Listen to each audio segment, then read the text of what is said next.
The next item is one that deep ecology shares with the so-called shallow ecology movement, what Nace has called the shallow ecology movement.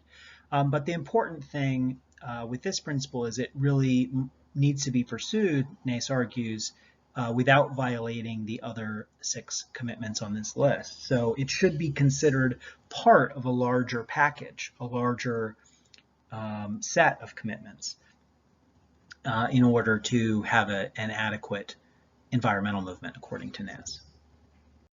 The next point is interesting.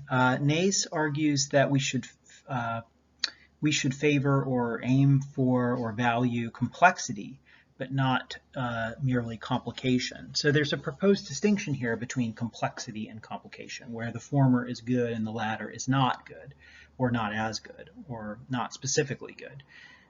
So what does he mean by that distinction? By complexity, he says, he means something that has a gestalt. That's a German word that means like a form or a structure, a kind of structure that makes sense, that somehow the parts fit together in some ordered or symmetrical, beautiful, or purposeful way. And then he also means something that has a kind of, as he puts it, unifying principle, it has many different, so what is it for something to be complex? It's for it to have, one could say, many different parts that are related in many different ways, or many different parts and many different kinds of parts that are related in many different ways. And the distinction then is between a system with a lot of parts that are related in lots of different ways, where the parts and relations fit together to make a kind of unifying whole, or where they fit together just merely in a chaotic way that doesn't seem to be to any purpose, or doesn't seem to be symmetrical or structurally beautiful, or has some kind of again, structural coherence or unifying principle. It's just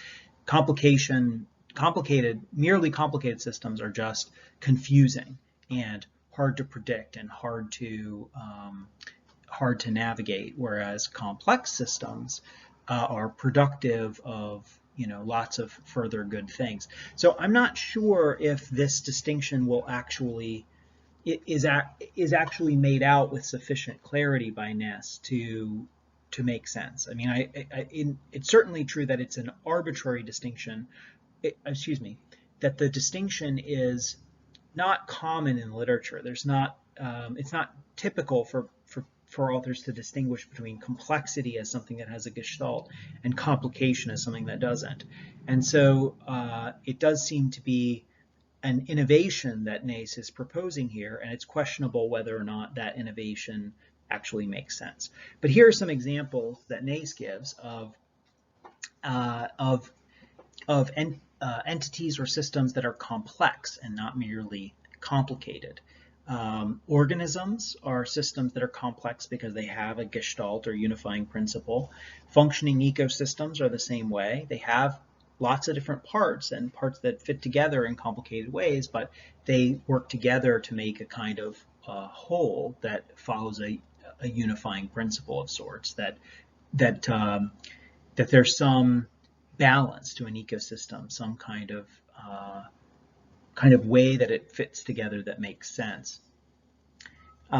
Cultural ways of life are this way. Human actions, Nace argues, some kinds of human actions. So, and here he wants to make an additional argument that again applies to kind of the human level or human-human interactions. That he says the deep ecologist favors division of labor, but not fragmentation of labor. And so what does he mean by that? Well, division of labor classically means that different people in society take on different jobs. So, there's the carpet, there's the cabinet maker, there's the, the furniture maker, and then there's the musician, and there's the doctor, and so on. There are different roles that people can have in society. And that, he thinks, makes for a complex society, and each of those actions, the action of furniture making or of playing music or of being a doctor, those actions are very complex, the actions involved in that. They have many different parts and many different relations, but they also have a kind of gestalt, an overall form, and they have unifying principles behind them. But fragmented labor would be a case where instead of making furniture, somebody is working in a factory just attaching two pieces of the total chair and doing it repeatedly all day long. That's a case where the total gestalt or unifying or unified action of making furniture has been fragmented into these different pieces within the factory. And that makes a merely complicated system, according to Ness's distinction here. It makes a system that's complicated but not complex, or the actions of the laborers themselves may be complicated but not complex. In fact, in this case, probably the actions of the laborers are not that complicated either, but they may potentially. I mean, I don't know how many of you have ever worked in a factory, but if you work in a factory, the factory, the sort of boss of the factory may have you do one kind of menial repetitive task for an hour in the morning, and then another one for 3 hours immediately after that, and then another one, and that makes a kind of complication to the work in Ness's sense, but it doesn't make the workday something that has a gestalt or a unifying principle. It rather makes it something that's very fragmented, that's very complicated but not complex.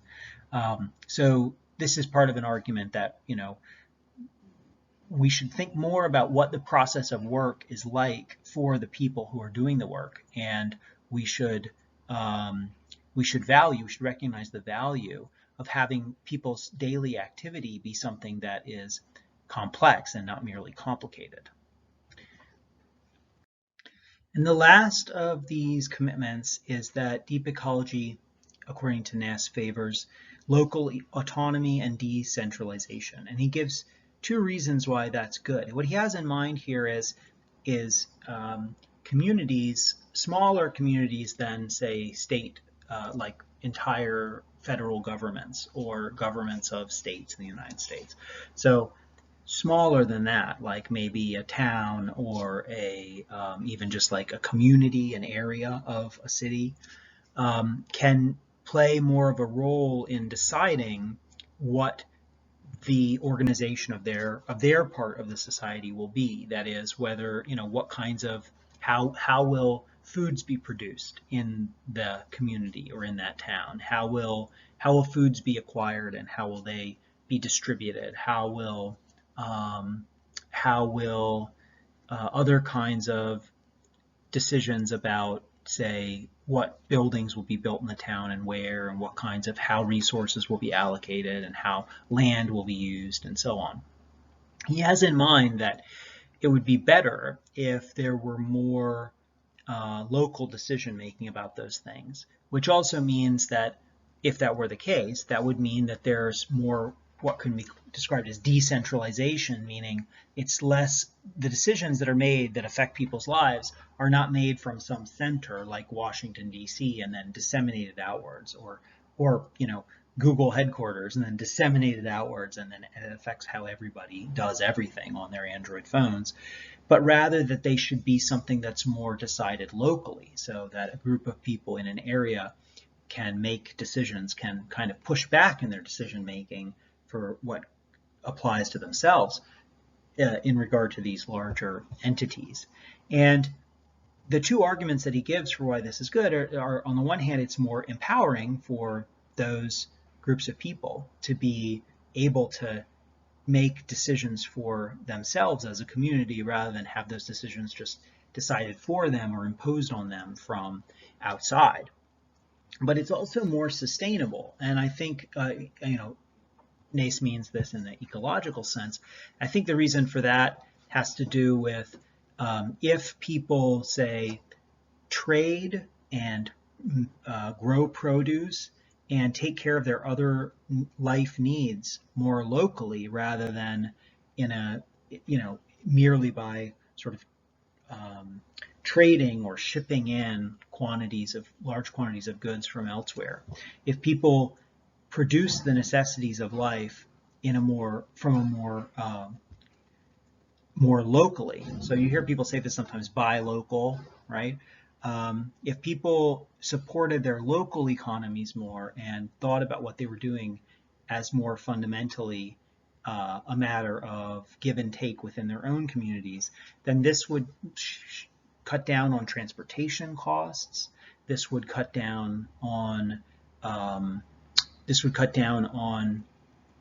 the environmental costs of like large factory farms and things like that. So I think there are some reasons to think that there's some ecological benefit that might come from this autonomy and decentralization that NACE is pointing to.